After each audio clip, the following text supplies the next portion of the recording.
bila pengaliran darah kita baik, jadi organ-organ yang menerima darah itu akan jadi lebih sihat.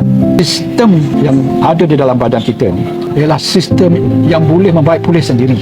Kita tahu badan kita ni dia mampu baik sendiri, tetapi kita kena cukup zat, jaga kesihatan, dan bila pengaliran darah yang baik juga bersama faktor-faktor lain itu, maka sistem perbaikan dalam badan kita ni boleh berfungsi dan boleh tolong seimbangkan apa yang tidak seimbang.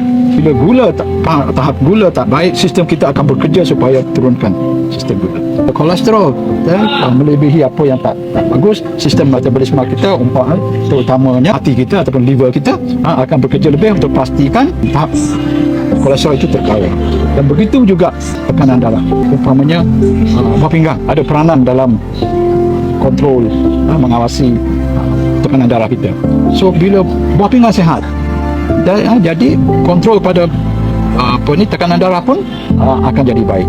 Contoh-contoh bagaimana pengaliran darah yang bagus akan menyihatkan organ-organ kita dan akan membuatkan mereka mampu menjaga keadaan supaya jadi sihat dan stabil.